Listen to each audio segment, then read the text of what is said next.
Good evening, everyone. Thanks for coming. The event is organized by Salaam Islamic Center, and we thank the organizers. It's a great and meaningful event for me.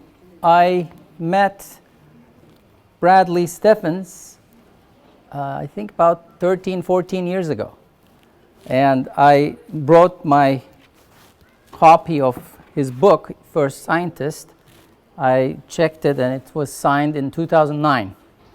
So it's been quite a long time, and I wrote a review for it at that time. But before doing the regular introduction, for those of you who don't know me, I'm Ertan Salik, and I'm a professor at California State Polytechnic University, Pomona. I've been teaching there since 2005, more than 16 years. So my specialty, I teach in physics, and my specialty is in optics, and this is the textbook I use. It's Eugene Hatch's optics textbook. It's a standard undergraduate level, usually senior students take, mostly physics majors. And I want to read a couple of sentences. So the first chapter is sort of a brief history. And here, I'm not going to do it too long. It's not going to be an optics lecture, don't worry. So it's just a little bit of historical context. After the fall of the Western Roman Empire, which roughly marks the start of the Dark Ages, little or no scientific progress was made in Europe for a great while. The dominance of the Greco-Roman Christian culture in the lands embracing the Mediterranean soon gave way by conquest to the rule of Allah. The center of scholarship shifted to the Arab world, and optics was studied and extended, especially by Al-Haitham. This is circa 1000 AD. He elaborated on the law of reflection, putting the angles of incidence and reflection in the same plane, normal to the interface. These are technical terms. He studied spherical and parabolic mirrors, gave detailed description of the human eye. By the latter part of the 13th century, Europe was only beginning to rouse from its intellectual stupor. Al-Haitham's work was translated into Latin, and it had a great effect on the writings of Robert Grosseteste, Bishop of Lincoln, and the Polish mathematician Witello, both of whom were influential in rekindling the study of optics. Their works were known to the Franciscan Roger Bacon, who is considered by many to be the first scientist in the modern sense. So I guess that's enough. So basically, at that time, as a junior professor, around 2008, 2009, when I saw this book, I was really excited because I was teaching this, and obviously I knew the work of scholars, Arab scholars of the 9th and 10th century, but calling Ibn al-Haytham, I knew his contributions to optics, but calling him first scientist was quite amazing by someone in California who lived in San Diego. So that was an interesting thing to me. So I obviously got the book, read the book. We invited, I think, Bradley at that time. He gave a talk, not geographically exactly in this place, but somewhere in Irvine. So that was my So now the usual introduction. I'm very honored to, again, introduce Bradley Steffens to you all. Bradley Steffens is a novelist. Oh, actually, okay, I can take it. Bradley Steffens is a novelist, poet, and award-winning author of more than 60 nonfiction books. In 2007, his biography of J.K. Rowling, you know who J.K. Rowling is, so received the Theodor Geisel Award for Best Book by a San Diego County author that year. His first scientist, Ibn al-Haytham, the first full biography of the 11th-century Islamic polymath to be published in the West, was excerpted in Discovery Channel magazine. Physicist, author, and BBC host Jim Al-Khalili praised First Scientist, writing, "This coffee table edition of Steffens' biography of Ibn al-Haytham is a thing of beauty, with stunning photographs and illustrations, adding to the scholarly yet accessible biographical text. The last thing is his novel. Basically, after the publication of this nonfiction book, he also wrote a novel about Ibn al-Haytham called Prisoner of al-Hakim. And I think that the title tells you he was a prisoner at one point. He was imprisoned in Egypt at the time by al-Hakim. But it's a wonderful book. I was privileged to read it before it was published. And I think recently he did a sequel to it. We'll see when it comes out. I encourage you all to read these books. They are great. I think we have a bunch of them over there, and I'm sure Bradley will be happy to sign them. He signed one for my son half an hour ago, thanks to him. And without further ado, let's welcome Bradley Steffens. Thank you, Ertan, for that wonderful introduction. So I owe this guy a huge debt of gratitude. Yes, he read my novel before it was published. And then he said to me, I know a publisher that might be interested in this book. Do I have your permission to show it to this publisher? And I'd never published any fiction, and I had no idea of how to even go about it. It's so far removed from young adult nonfiction. So I said, sure, And that was Blue Dome Press, and that turned out to be the publisher of the book. So I owe Ertan my new life as a novelist. It's all because of this man in the front row. So he touched on a couple of things, but I thought I would give a quick talk, and then we can do some questions and answers afterwards, because I want you to feel free to ask me anything, and that's usually the best way to get your curiosity satisfied. But one of the questions I often get is, how did a young adult author from San Diego write a book about an 11th century Islamic scholar? I mean, how did that all happen? So I'm just going to use that as sort of an entry point into my discussion of Ibn al-Haytham. So we got to go back in a time machine to when I was 35 years old, and I'd never written any books. And I was doing some proofreading for this young adult publisher, and they came to me and they said, we have this book that the author doesn't seem to be able to bring home to the satisfaction of our editors. Would you be willing to take his manuscript and rewrite it down to the level of the intended audience? And I had been an advertising writer for many years, so writing at a 5th grade level was my natural thing. So I took this book about Vietnam and wrote it, and that was my first book. I didn't get any credit for it. There you go. But they brought me another book, same situation. Author couldn't finish it, and I said, well, could I at least get my name on the book? So this was San Francisco earthquake, and I was co-author of that. And they said, you're pretty good at this. How about you try one of your own? So they gave me this. They had a new series called the Encyclopedia of Discovery and Invention. And these were like biographies of inventions.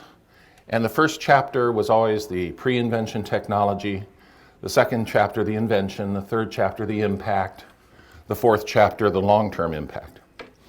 So I chose the printing press because I'm a writer and I like books and whatever. And they said, yeah, you did a pretty good job with that. So they gave me another title, which was called Photography. Now in the pre-invention section of that book, the precursor of the camera is the Camera Obscura, which means darkened room. But what it was at that time was a lens, as you see on the left, and then a covering to keep out the light. And they would hold up a ground glass, piece of glass, and they would put a paper on it, and an image would form on the glass, and they would trace it. So it was really a tool for artists to use. And then as I continued to do research, I found that the first person to accurately describe the Camera Obscura was an 11th century mathematician known as Ibn al-Haytham, or in the West as Al-Haitham. And so I'm reading my source, and it said that he described it mathematically, he described it physically as part of an experiment. And they went on to describe the experiment, which is that he put 3 lamps on a table, and then he put up a screen between and an aperture in the screen. Oh, and the wall beyond, and then the aperture. And then what he did was he would light one lamp. Go ahead. And then the light from that lamp would travel through the hole in a straight line. He'd light the other lamp, and it would travel through the hole in a straight line. And the source that I had said that he was testing his hypothesis that light rays traveled in straight lines. And my thought was, what are they talking about? Experiment. I mean, are they using this term loosely, or what's going on? Because I was taught, we have 175 slides over. I was taught that Galileo was the first person to test and use experiments to test hypotheses. And that's what I was taught. When he questioned what Aristotle had said about falling bodies, which was that heavy bodies fall faster than lighter bodies. And he tested this by taking 2 cannonballs of different sizes to the top of the Leaning Tower of Pisa, and he dropped them simultaneously, expecting the heavier to race ahead of the other one, and according to Aristotle, hit the ground first. But that's not what happened. They hit at the same time. So he tested and tested, and he even tested using inclines and all this. And he said, no, Aristotle was wrong. And this has always been considered the first experimental science. See what the next slide is? So the question is, what do we mean by science? Science isn't really, it's not a topic, it's not an area. It's a method, it's a process. And it includes what's called the scientific method. And that is first the statement of the problem, then observations, the forming of a hypothesis or an educated guess about what's happening, 4th, experimentation, then analysis of an experiment, conclusion, publication of the results, and finally verification by others. Now, that's a very simple version of the scientific method, but that's pretty much what it is. Now, Aristotle had done something similar, which was Aristotle lived obviously BC, and he would have a statement of a problem, and he would have the observation, the hypothesis, but then he would use logic to form a conclusion, and then he would publish that. And because of that, Haitham wrote a book called The Story of Science. Aristotle leads the way. But the problem, of course, is that Aristotle's method leaves out the 2 most important steps, which is experimentation and verification. We really consider science to follow the scientific method and have those 2 steps in it. Let's see what the next slide says. And that's why Galileo is considered the first scientist. And in fact, Frederick Aiken wrote a book, Galileo, the First Modern Scientist. And what's interesting, I wasn't the only one who thought this. Go ahead. Albert Einstein wrote, propositions arrived at by purely logical means are completely empty as regards reality. Because Galileo realized this, and particularly because he drummed it into the scientific world, he is the father of modern physics, indeed, of modern science altogether. And Einstein's not the only one. So Stephen Hawking. Stephen Hawking? Next. Galileo, perhaps more than any single person, was responsible for the birth of modern science. Galileo was the first modern scientist who realized the importance of observation. Now, other people say, now wait a minute, Galileo was important, but there were people before Galileo. Leonardo da Vinci conducted experiments, he dissected things, and he had mechanical experiments, and for that reason, and he wrote in one of his books, made by Leonardo da Vinci, Disciple of Experience. And in another book he wrote, no certainty exists where none of the mathematical sciences can be applied. And for this reason, Michael White wrote a book, Leonardo, the First Scientist. And he's 200 years before Galileo, but 200 years before Leonardo was the English cleric Roger Bacon. And Bacon wrote a kind of a collection of experiments. He wrote in his book, Peter Peregrinus, who was a scientist, gains knowledge of matters of nature, medicine, and alchemy through experiment. And in his book, Opus Majus, for that reason, yes, Brian Clegg wrote a book, The First Scientist, The Life of Roger Bacon. And in the book, he describes an experiment regarding optics. And it's in Latin, and he used a Latin translation. But the original of that was written in Arabic, and it was written by our hero of the evening, Ibn al-Haytham, who lived 200 years before Bacon, so 600 years before Galileo. And I wish I could tell you that when I learned this about Ibn al-Haytham, I thought to myself, I have to write a book about that. But that's not what I did. I was in the middle of a book about photography, and I was under deadline, and I had a lot of other things to do. So I kind of put it on the back burner. And then a few years later, I decided to approach a different publisher, and I wanted to write for them, and I suggested that I take my 1996 book about Emily Dickinson, and I kind of rework it for this new publisher. And the publisher wrote to me, and they said, we'd really like to work with you, but we're not very keen on the Dickinson idea. So I just want to digress for a moment and talk about the power of no. Because sometimes the best thing that can happen to you is when somebody says no. Because what it does is it makes you rethink things, maybe be more creative, maybe have more courage. Because after they said no, that's when I decided to do this book. And in the Quran, in Surah Al-Anfal, it says, and know that Allah stands between a person and their heart, and that to him you will all be gathered.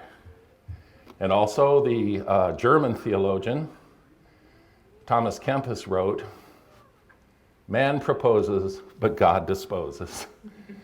And again, I was joking about Ertan changing my life, but you have to realize that when I proposed this book, no one in the West was talking about Ibn al-Haytham as the first scientist, and I had no credentials whatsoever. And why would I do this book?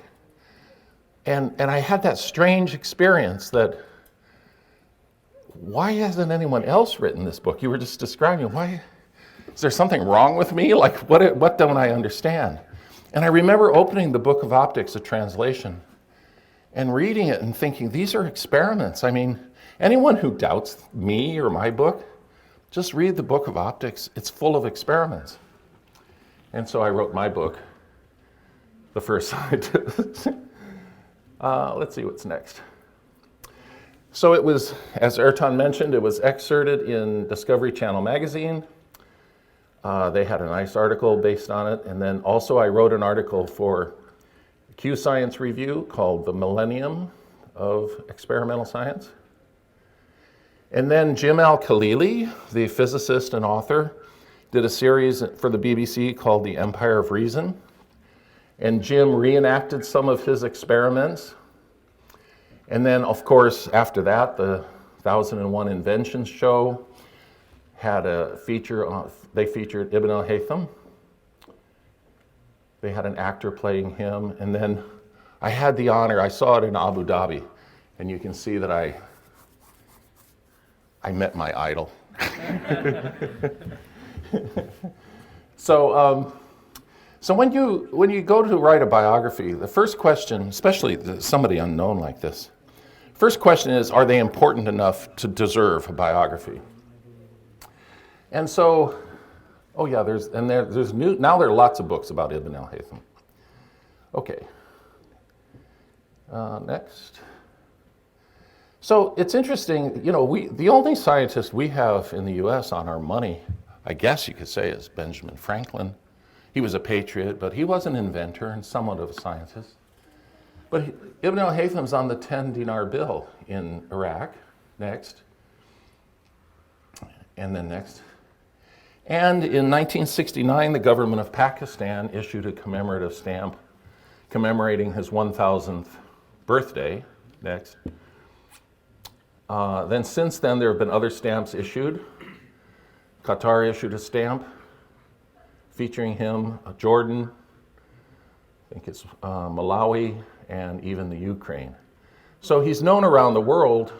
He's known in the East. He's better known in the Middle East than, let's say, Galileo is in the West. I mean, there are, that was a poster that Salaam did showing him experimenting with refraction. And then in the Middle East, there's a hospital, I think, named after him. Libraries are named after him. Schools are named after him. There I am. There's a chain of optics stores, and that's me in Doha, Qatar, standing in front of Ibn al-Haytham Optics. And there's a chain also, go ahead, of pharmacies named after Ibn al-Haytham. He's really famous. So that satisfies the fame part. Next. Oh, there's a crater on the moon named after him. That's important. So the next question is, well, do you have enough material? My publisher was doubtful. And the first thing you need is primary source material. You need the person himself, like his own words. And the only thing we had the Book of Optics translated into English from the Latin, which was done in like the 1200s. But I was lucky that in 1989, Dr. A.I. Sabra at Harvard University did a new translation directly from the Arabic. And he used the oldest surviving manuscript, the oldest surviving copy. It's known as the Ascari copy. And in the inscription, the person who made the copy says, you can see at the bottom, all of it by the hand of the author's son-in-law. Now that could be an honorific, but he said he was the son-in-law, and in another inscription, he said he worked directly from Ibn al-Haytham's original manuscript. And there's some belief that he did because there's marginalia, which they think came probably from Ibn al-Haytham rather than from the copyist. So I had that. And for secondary sources, Dr. Sabra had also written an entry in the Dictionary of Scientific Biography. It's about 20 pages long.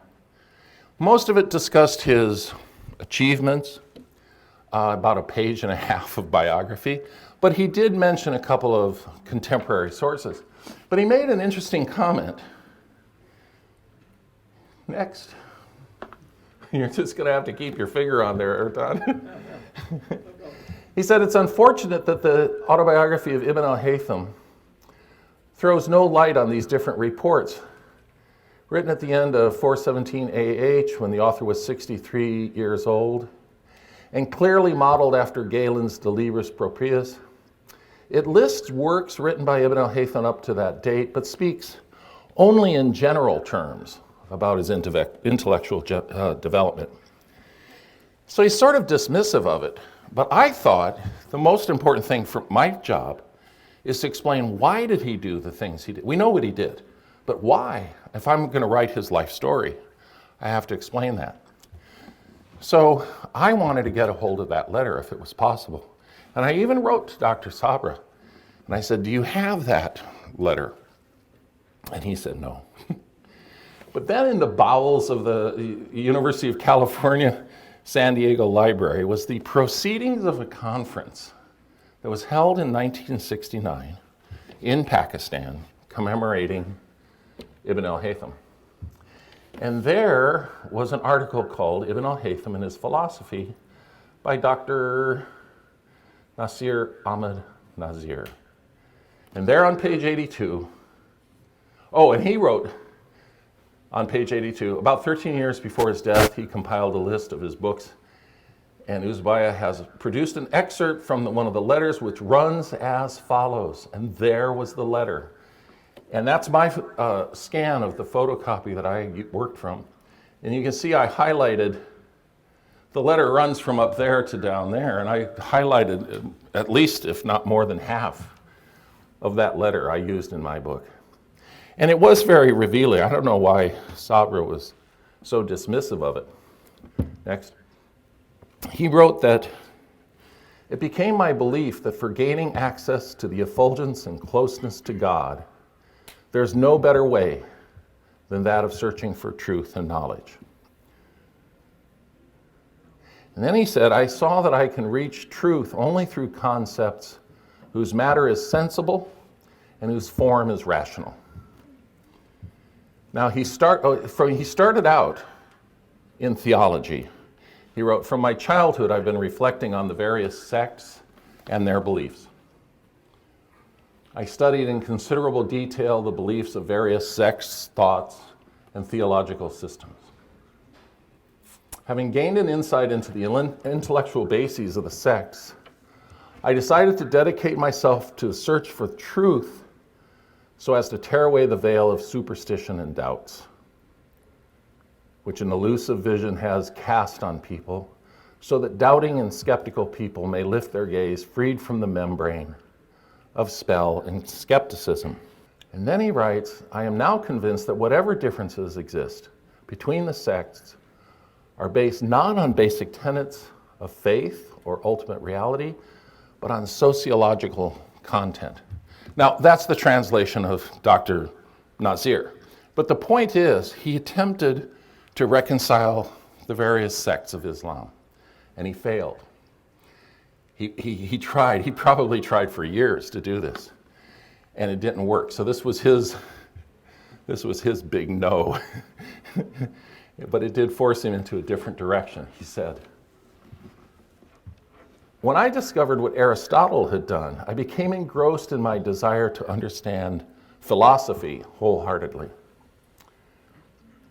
There are three disciplines which go to make philosophy: mathematics, physical sciences, and theology.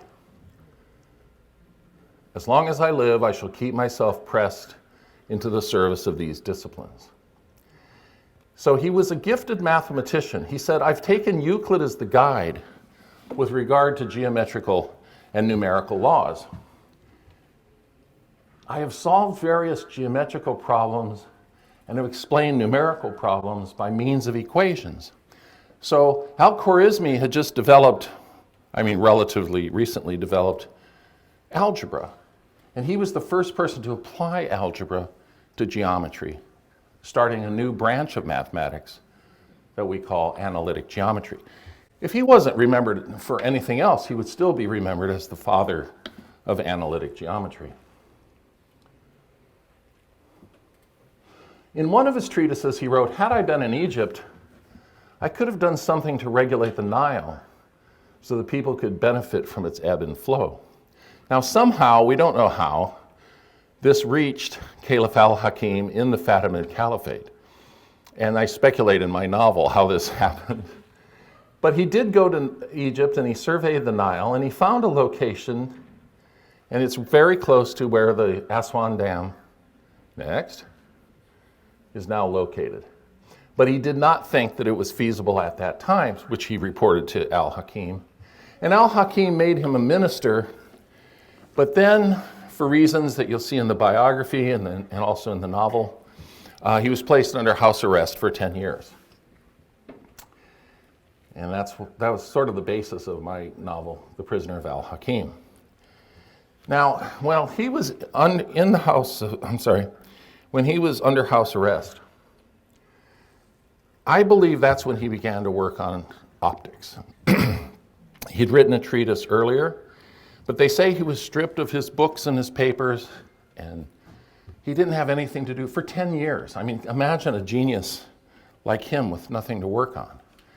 And when you read the book of optics, it's very odd because it's always one guy alone in a room, stopping up windows and letting in beams of light, and you really get the feeling like this guy's really alone during these experiments. But there were two theories of vision up to that point from the Greeks. One was called the intromission, which Aristotle and the so-called physicists believed, which was that objects have forms, and the forms travel through the air to the eye. The other one, which was favored by what were called the mathematicians, including Euclid, said that no, visible objects are sensed because the eye sends rays out and senses the object. And Ibn al-Haytham, I think he liked Euclid's version because he liked the mathematics. It described a cone of vision with straight lines, and it made a lot of sense. But there were problems with both. One is, let's say you look at a mountain. How can the form of a mountain shrink down and go into your eye? I mean, it just seemed very strange. And the other was, though, if your eye is sending rays out, then how can something disappear into darkness? I mean, if it's sensing an object and then it goes into darkness, what happens? So Ibn al-Haytham, and no one exactly knows why, he stated, now for any two different doctrines, it's either the case that one of them is true and the other is false, or they're both false, the truth being other than either of them, or they both lead to one thing, which is the truth. And he had the idea that actually what was happening was that light rays, not forms, light rays were entering the eye. And they were traveling in straight lines into the eye, not out of the eye. Now, so he just reversed the direction of the rays, but there was a problem with his.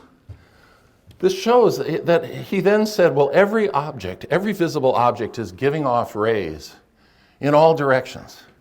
And it's a weird thought. I mean, if you look around the room, every object is giving off rays in all directions. I mean, there are all these, look, it's just incredible, all these objects giving off rays. They must be colliding with each other and intersecting. And he also understood that, well, if the corollary to what he thought was true, if the corollary is false, then the original premise is false. And so what he wanted to do, experience tells us that light rays don't interfere with each other. But how do you prove that? How do you show that light rays don't interfere? So he imagined an experiment. Oh, he wrote, it follows that these colors and lights will be mixed in the atmosphere, and transparent bodies will have reached the eye mixed, and they will affect the body of the eye while they are mixed, and thus neither the colors of the visible objects nor the objects themselves will be distinguished by the eye. Go ahead. So he tried to imagine how to force light rays to cross to see if they interfere with each other. And his idea was the first experiment that I discussed in my first book. I said he was testing, or my source said he was testing whether or not light rays traveled in straight lines. But that's not really what he was doing. What he was doing was he was using a screen to block out light rays. Then he was using an aperture to let just a few light rays through, very small space. And then what would happen was if he lit one light, then the light on the other wall would light up. And then he would light that lamp and the light would show on the other part. So he knew that he had forced these light rays to intersect at the aperture. And then what he did was he took one lamp and he would extinguish it. And then he would look to see what the effect is on the other side. So this one would go out, but what would happen to the other two? And what he found was nothing happened. They were exactly the same. So he would repeat it on the other side. He would extinguish that one would go out, and these two appeared to be the same. And he tested this over and over. And he came to a conclusion. If lights blended in the atmosphere, the lights of the lamps meeting at the aperture would have mixed in the air at the aperture and in the air preceding it. And they would have come out so mingled together that they would be subsequently distinguishable. They would not be subsequently distinguishable. We do not, however, find the matter to be so. Rather, the lights are found to come out separately, each being opposite the lamp from which it has arrived. Now, what's interesting, I asked Dr. Sabra when I emailed him, I said, don't you think that Ibn al-Haytham was the first scientist? And he said, well, you know, he thought he was a scientist, but he said, I think that the first scientists were the Islamic astronomers who predicted eclipses and conjunctions. They would formulate a hypothesis, and then they would wait to see if the eclipse occurred. And if it occurred, that was confirmation of the hypothesis. And that's a good argument. I understand it, I appreciate it, but to me, these are two different things. Looking at the universe and predicting, that's one thing. Imagining an apparatus to test a discrete hypothesis and then building this, that really is experimentation. I mean, that is the beginning of modern science. Now, in the Book of Optics, he makes a very important statement. To me, this is the most important statement in the book. He says, we formerly composed a treatise on optics in which we often followed persuasive methods of reasoning. But when true demonstrations, which he called his experiments, when true demonstrations relating to all objects of vision occurred to us, we started afresh the composition of this book. Next. Whoever therefore comes upon said treatise must know that it should be discarded. So Galileo is famous for saying that, you know, Aristotle's reasoning didn't hold up to actual experiments. But here, 600 years earlier, Ibn al-Haytham is saying books like mine that relied only on persuasive methods of reasoning are not any value because they don't accord with reality, just like Einstein said. He's very humble. He says, anyone who finds my previous book must discard it. But what's he really saying? He's saying any book that doesn't use experimentation, it can't be true. So in my novel, I have a scene where he's addressing the House of Wisdom, and he says, and so he tells the House of Wisdom about true demonstrations. And a scholar stands up and debates him and says, under our patron Caliph al-Qadir, we've collected books from as far away as Al-Andalus, including the writings of Plato, Aristotle, Pythagoras, Archimedes, Euclid, and Ptolemy. Members of the audience nodded in agreement. I myself have been teaching Aristotle in this very hall for 25 years, said the scholar. Are you suggesting that we discard the knowledge of the ancients, which has endured for centuries? The man smiled at his colleagues. Unless, of course, it passes a true demonstration. And Ibn al-Haytham, of course, said basically, yes, that's what you have to do. So imagine the intellectual courage. You're standing up against all previous knowledge, the Greeks, everybody, and you're saying none of it's valid unless there's experiment. And where did he get that confidence? And I believe he got a great deal of that confidence from his faith. He wrote, only God is perfect. The seeker after truth must submit to him and his manifest laws in the universe and not to the sayings of a human being, whose nature is fraught with all kinds of imperfections and deficiencies. People often ask me, well, what role did religion play in Ibn al-Haytham's life? Clearly, it inspired him to get closer to God, to seek knowledge. The Quran talks about seeking knowledge. But it's much deeper than that. Because what he understood was that man, because of Islam, is that man is deficient, man is flawed. And you can't count on the opinions or the observations of man. The only way to get to the truth is to take man out of the equation and open up a dialogue with the universe itself. So I wrote a scene in my novel where he's telling this to a friend, and I said, Al-Haitham spent the next hour describing his true demonstrations and why he felt he needed them and how they worked, and why he believed they superseded logic and argument. Man is flawed, he concluded. Therefore, if we are to know the truth about nature, we must enter into a dialogue with the universe itself. This was a religious conviction of his, and this is why he felt he was, if you're studying creation, if you're learning, letting it speak to you through experiment, you're coming closer to the Creator. And that was his religious faith. Now, had he been a dead end, let's say he'd written a book of optics, nobody ever heard of it, you couldn't really say he was the first scientist, but that's not what happened. His book was translated into Latin, and this is very interesting.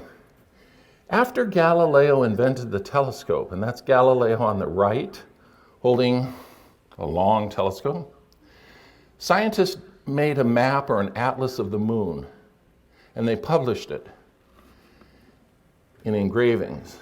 And on the frontispiece of this atlas of the moon, there are two figures, Galileo with his telescope and Ibn al-Haytham. These were the two pillars of science at that time. And people who say, oh no, the Europeans dismissed him. No. He was considered the leading scientist. Now just think about this. 600 years after he'd lived. I mean, we're closer to Galileo than Galileo was to him in time.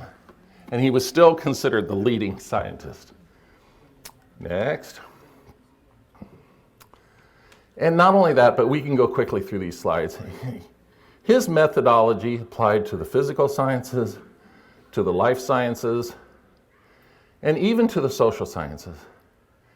And even more than that, if you really think about it, he's taught the world how to discover the truth about the world. I mean, every country, regardless of language, religion, everybody uses the same methodology. And there's this thing in law now that they call the Csi Effect, that when you try to use logic only, circumstantial evidence, juries are reluctant to convict, especially in important crimes. They all want proof. They want forensic proof, which is what? This is the scientific method.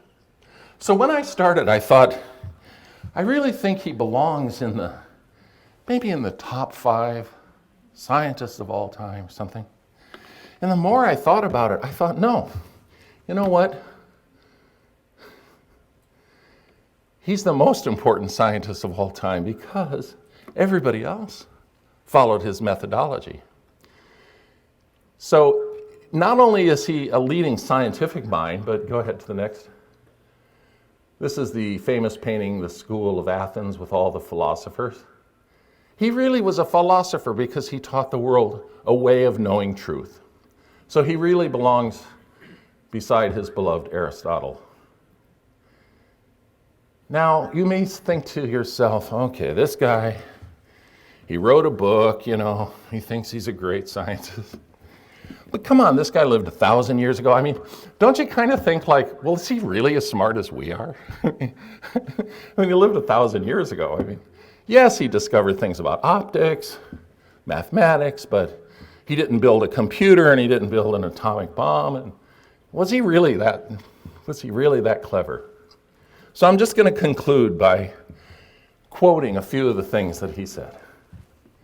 He says, when inquiry concerns subtle matters, perplexity grows, views diverge, opinions vary, conclusions differ, and certainty becomes difficult to attain.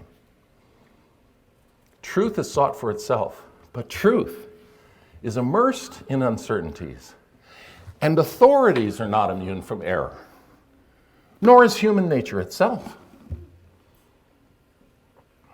The seeker after truth is not one who studies the writing of the ancients and following his natural disposition puts his trust in them, but rather the one who suspects his faith in them and questions what he gathers from them, the one who submits to argument and demonstration. Thus, the job of the man who investigates the writings of scientists, if learning the truth is his goal, is to make himself the enemy of all that he reads, and applying his mind to the core and margins of its content to attack it from every side.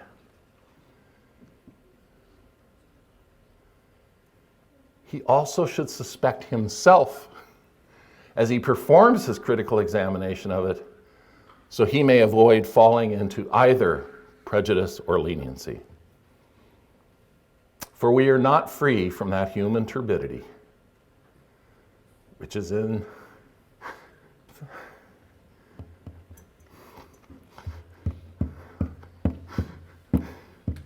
I love this man. We're not free from that human turbidity which is in the nature of man, but we must do our best with what we possess of human power.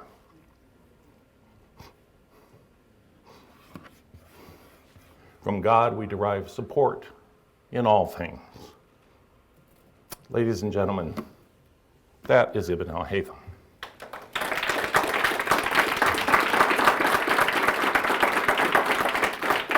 So, question?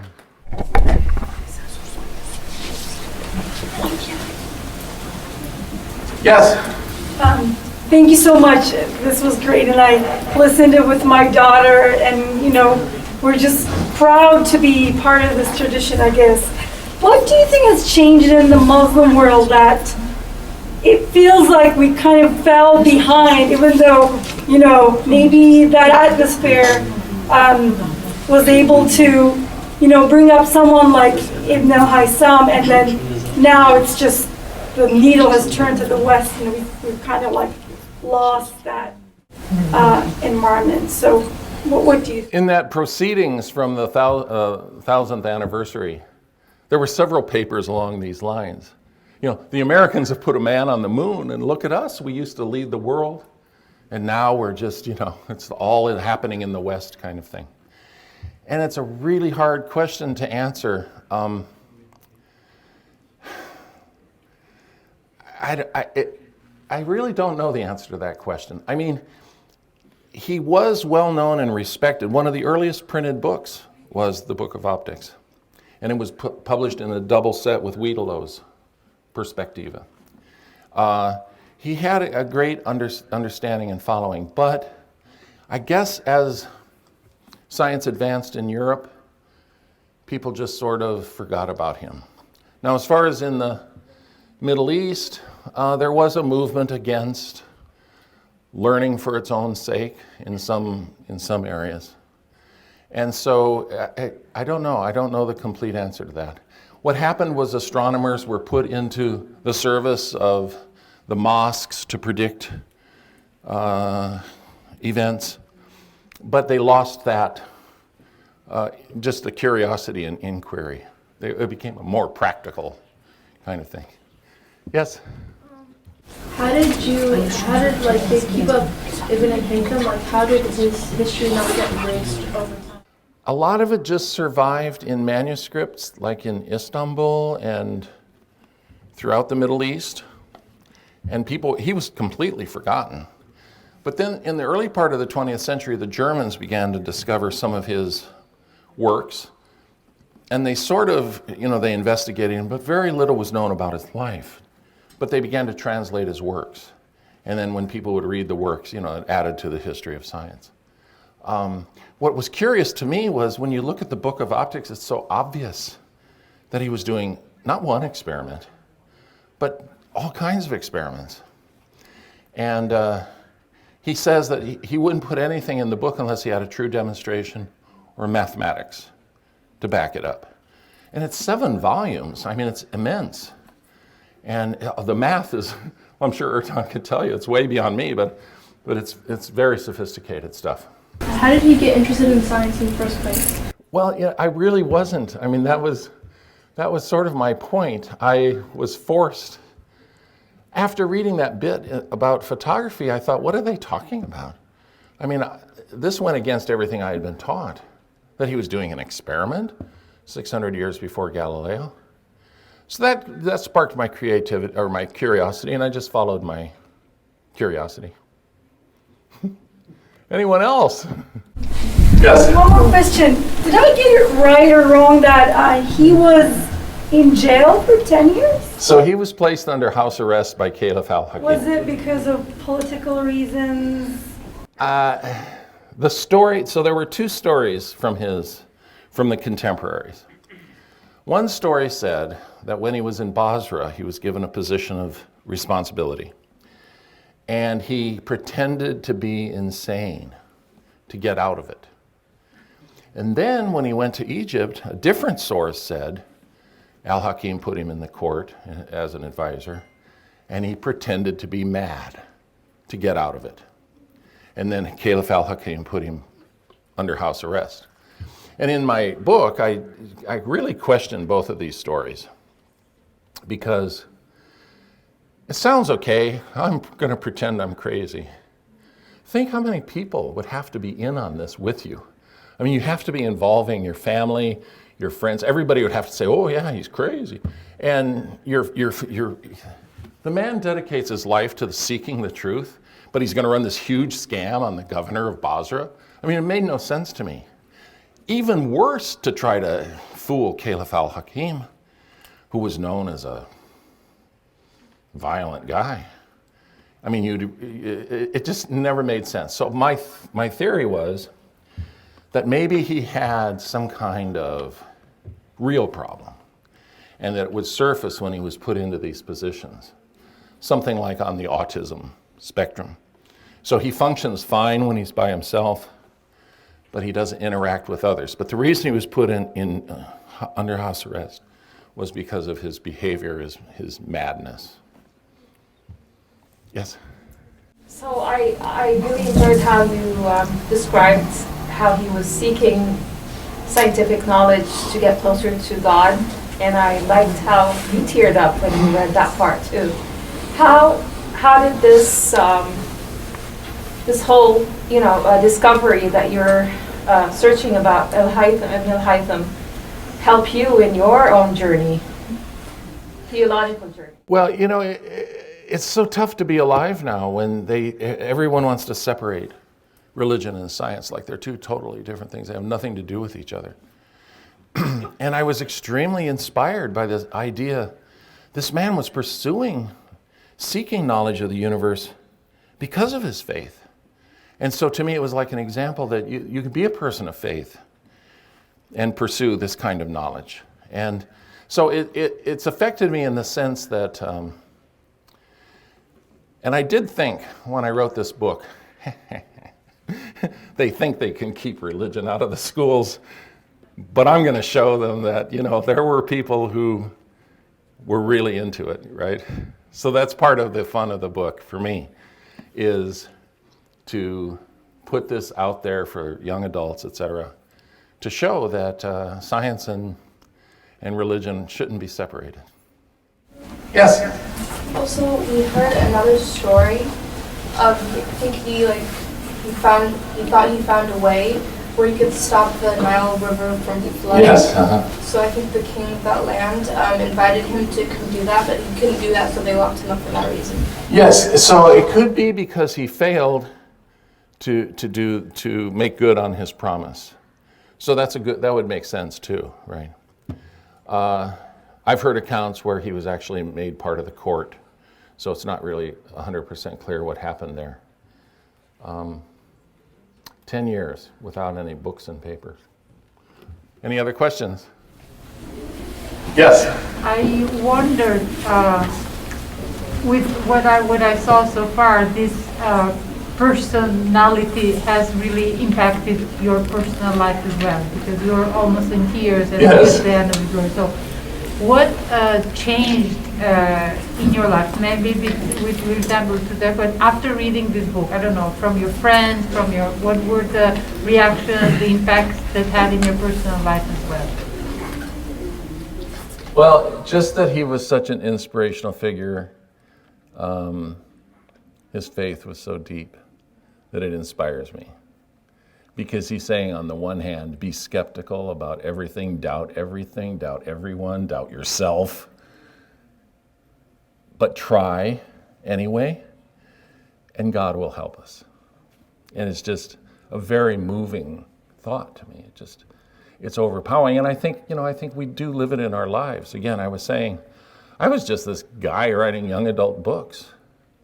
And then these things happened to me. And I thought I was crazy. I mean, I'm sitting there, nobody else has ever called him the first scientist, you know.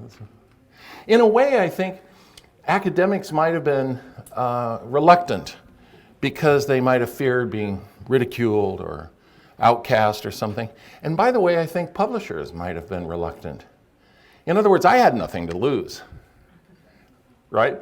And my publisher, which does young adult books, really had nothing to lose. I mean, if I said he was a first scientist, they could publish a book, and they're not going to be held up to ridicule or something. So in a weird way, it's almost as if I was intended to write this book, if you follow my logic. I mean, something really weird happened there. It doesn't make any sense. Also, do you think there might have been previous scientists, maybe before him or after him, or like during that time, like that might have not been accounted for, that also, like before him, that might have discovered the same way of thinking, but wasn't accounted for and like forgotten about? So the question is, is it possible there were other scientists, either his contemporaries or before him? And there were. So even that experiment with looking at the candle, I believe. Because I think maybe possibly there are other scientists before him. I'm not sure, but like I'm just saying that there could be. So I don't think it's fair to call anybody from science. Well, okay, that's fair enough. I think it was Al-Biruni did experiments with candles, just looking at them. He didn't do the Camera Obscura or any of that. There probably was experimentation going on. The thing that's strange to me is that Ibn al-Haytham had this change of heart. And he immediately said, reason by itself and logic by itself isn't going to cut it anymore. And my previous works are all worthless now that I've discovered experimentation. And he was so systematic, and he was so step by step. I mean, and Jim Al-Khalili makes a good point. By the way, his video, it's called The Empire of Reason, and the last section is on Ibn al-Haytham.